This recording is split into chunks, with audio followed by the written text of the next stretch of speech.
Salut, bienvenue, j'espère que vous allez bien. Et aujourd'hui, c'est le jour du déballage de ma nouvelle chignole.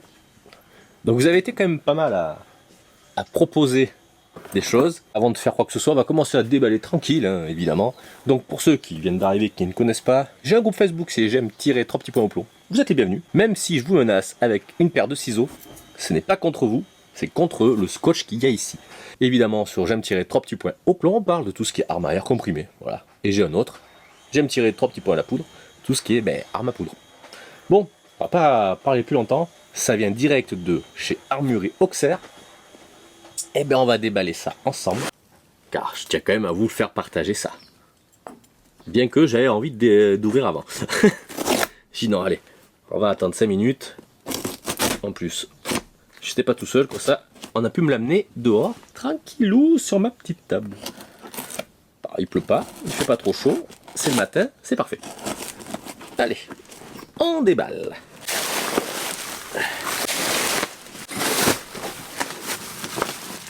Une boîte de plomb. Et bam, c'est posé.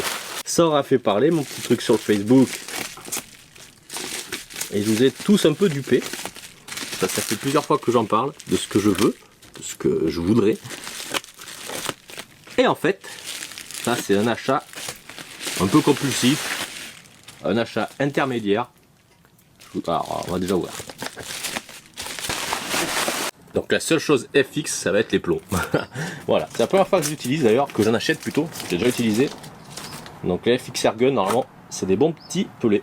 C'est la Snoopy, la M25 calibre 5.5, qui est donc donnée pour 38 joules. Ça, on le vérifiera ensemble. Ça sera au chronique. Elle doit être à l'envers, évidemment. Voilà. On va d'abord la découvrir ensemble. Bon, évidemment, c'est du synthétique. Mais elle est pas mal. C'est assez costaud. Donc, qu'est-ce qu'il y a là-dedans? On va regarder. Chargeur, on le pose ici. Il y a la notice. Attends, je la pose ici. Le bordel. Puis voilà. Allez, je vais vous prendre comme ça, vous allez pouvoir regarder de plus près. Déjà, premier... Elle est assez balèze quand même. Pour le cas le jouer bien, donc pour mettre la lunette. Ok, allez, je vous la montre de plus près. Allez, on va se regarder ça ensemble. Donc dedans, on a la petite notice qui nous explique comment charger le chargeur. Il doit y avoir l'embout plus connect. Donc on va regarder ça aussi ensemble. Et puis voilà, il nous explique un peu comment faire, comment procéder, c'est pas mal. On va dire que c'est la base. Donc là, on a le cran de sûreté qui nous explique que c'est sur la détente. On a le petit bouton, ça qui m'intéresse, pour purger l'air. Je vais vous expliquer après pourquoi. Et les caractéristiques, oui. Donc de la M25, on a la longueur du canon. En fonction du calibre, donc nous c'est 10 coups parce que c'est en 5.5. J'ai pas voulu prendre plus gros, ça ne m'intéresse pas. Donc synthétique évidemment. Le poids et la capacité d'air. 245 cc. C'est cool. Puis après, voilà, ils expliquent attention, c'est dangereux, destiné à un adulte, public averti. Et oui, c'est dangereux. Hein, les armes, c'est dangereux. Ouh là là là là. Bon, c'est surtout ce qu'on en fait qui est dangereux. Comme un couteau de cuisine, c'est bien plus dangereux d'ailleurs.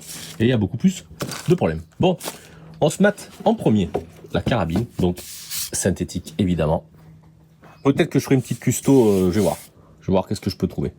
Donc, attends, voilà, on va la faire comme ça. Par contre, je trouve que le lever de culasse, le lever d'armement, je veux dire, il est costaud, quoi, il est beau. Rail Picatinny, c'est du métal.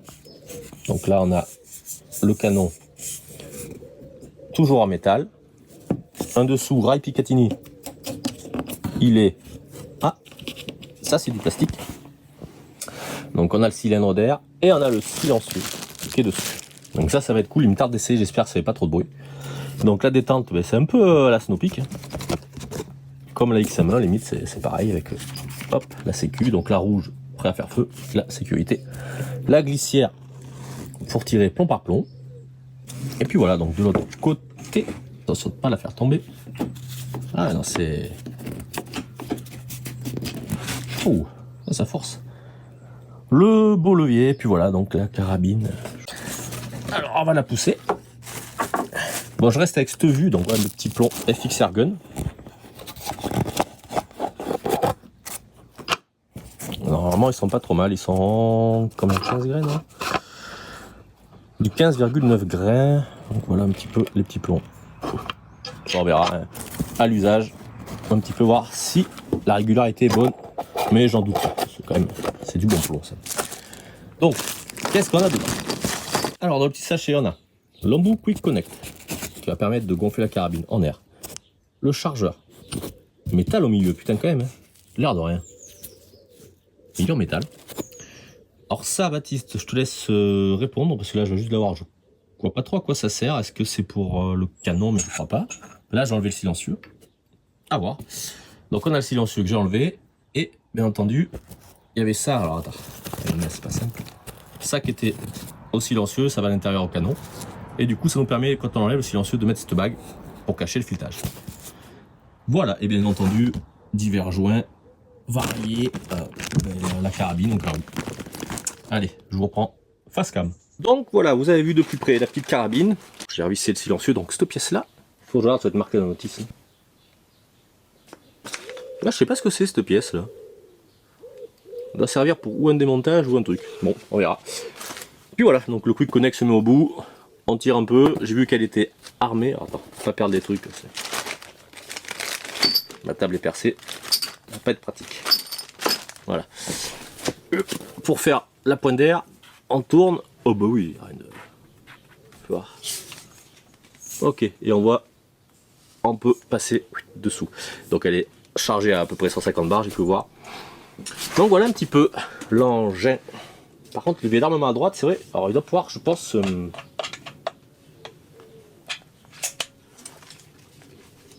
Attends, on va remettre, on va relâcher. Ok. Ouais, je pense que doit pouvoir le tourner. Faut que je regarde. Alors, pour la petite histoire, pourquoi je suis parti sur ce modèle? Bon, parce que je l'ai vu. Snowpeak en général, ils font quand même de la bonne cam. Donc elle est en catégorie C, donnée à 38 joules. Moi du coup j'ai un 5.5, c'est le Kral Puncher qui est d'origine à 19 joules environ quoi. Et je le débride pas parce que déjà c'est pas trop légal, parce qu'il faut percer machin, et puis après il faut le déclarer. Ça m'intéresse pas, et en plus je vais perdre énormément en capacité de tir. Et là il a 105 cm3 le réservoir, donc c'est petit. Si j'ouvre le port de transfert, ça va être pire. Donc non, je vois pas l'intérêt. Donc je voulais une carabine en 5.5 qui va me permettre de tirer quand même 100 mètres. Et en précis, 50 mètres, c'est quasi sûr. Pour la précision, donc celle-ci est en 5.5 et ça va être assez cool pour ça. Déjà elle est lourde, elle est franchement pas mal. Le plastique est fait pas trop plastique, bon ça va, c'est correct. Avec une petite custo, je vais voir ce que je vais trouver, mais il faut que je trouve un truc. Je vais la mettre un bipied évidemment. On a une plaque de couche, caoutchouc, pas très caoutchouc plastifié ou plastique caoutchouté on va dire, assez dur. Puis voilà, une bonne lunette, je vais voir ce que j'ai. Bon j'ai des Valiant comme affilé, ça va être pas mal déjà. On va essayer ça. Donc j'ai pris cette carabine parce que je compte aussi améliorer, en tout cas j'espère que ça va être là. Celle-ci est régulée d'origine, il y a un régulateur. Et je sais pas si vous connaissez Humaer. Donc j'ai foutu un régulateur Humaer dessus. Ce qui va me permettre déjà de faire un réglage plus précis du régulateur. On va pouvoir le régler de 100 ou même à moins à 150 bars. Et comme ça déjà de faire varier un peu la vitesse des plombs, des projectiles. Ce qui est assez important, alors vous commencez un petit peu à connaître ceux qui suivent, mais c'est vrai que le plomb, en réalité, il faut qu'on ait une bonne vitesse. Donc c'est bien pour ça qu'il y a des plombs qui sont bons et pas bons en fonction des carabines. Ça va surtout jouer aussi par rapport à la vitesse du plomb. Il y en a qui sont mieux adaptés pour telle ou telle puissance, en fait, des deux sorties de bouche, quoi. Donc l'avantage du régulateur Humaer, je vais le recevoir. C'est pour ça que je disais, il y a la vis de dépressurisation. Comme ça, on ouvre, on enlève l'air, on va démonter ça ensemble. On le fera une vidéo, et comme ça on mettra ce régulateur. Bon, avant de le faire, on va d'abord l'utiliser tel quel, voir un petit peu. Donc premier tir, alors le problème là, je peux pas trop bouger, mais j'espère qu'il fait pas trop de bruit. Donc on va se faire un tir ensemble là dans cette vidéo, sans aucune lunette, juste pour voir. Et puis moi après, je montrerai une lunette, je commencerai à faire un petit réglage à 30 ou à 50 mètres. Et on se fera des petits tests à 50 mètres de précision. Bon, peut-être à 30 mètres d'abord, en fonction de moi, parce que c'est compliqué. Et dans un futur, on fera des tests à 50 mètres et j'espère que je pourrai le faire avant. Sinon, ben on le fera directement avec Humaer. Parce que dès que je le reçois, je vais pas attendre 50 ans pour le monter dessus. Donc, qu'est-ce qu'on se fait? Donc, on la passe pas au chrony d'abord. J'ai pas pu attendre. On va tester ça au chrony. Donc, j'ai deux plombs. Enfin, j'ai que 2 poids, on va dire. Donc les FX sont 1 gramme 0,3. Et les Gamo TS22 de merde, mais on s'en fout, c'est surtout pour la puissance, qui sont à 1 gramme 41. Donc, hop là. Allez, normalement. Donc comme ça risque rien, je tire dans le sol. Putain, par contre, elle est grande là, du coup. Ouais, si, ça devrait le faire. Allez, 1, 2. Ouh! C'est pas vrai. Oh, attends, je te montre. Putain de Dieu! Attends, on en refait un autre. Oh la vache!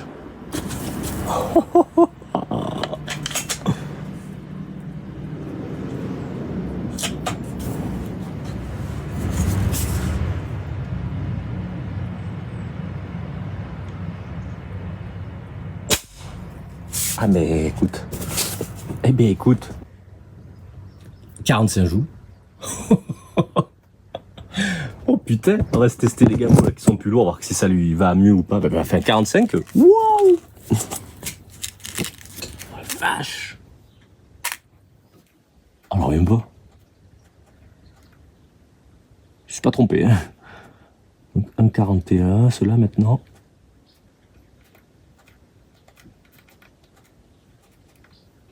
Donc ouais, on a bien fait les bons. Bon Dieu de bon Dieu. Là ça rigole pas. Alors là, on tire les Gamo TS Mer 2 en 1 gramme 41. Alors à mon avis, on va même gagner encore.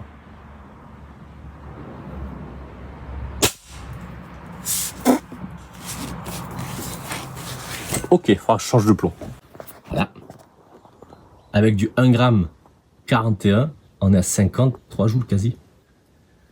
Alors là, je suis plus que surpris et satisfait. Je reviens, je vais chercher, j'ai des plombs, alors là à mon avis ça va être excessif, en 2 grammes 20. Putain, il faut que je les trouve.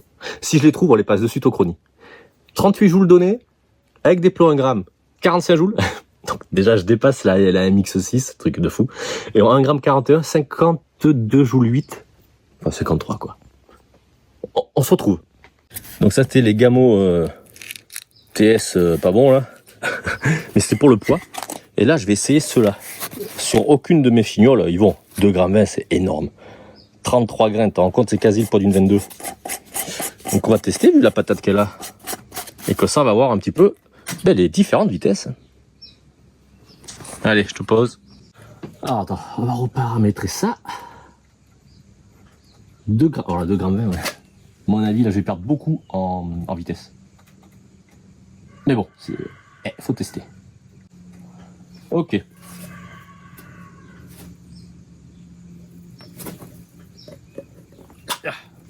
Oh putain, c'est pruneau. Je sais pas si on le voit en vidéo, mais ils sont longs. Passe pas dans les chargeurs. Avec du Kral, en tout cas. Allez. On arme ça. Hop là. On met le gros suppôt. Pouf. Et on teste le chrono.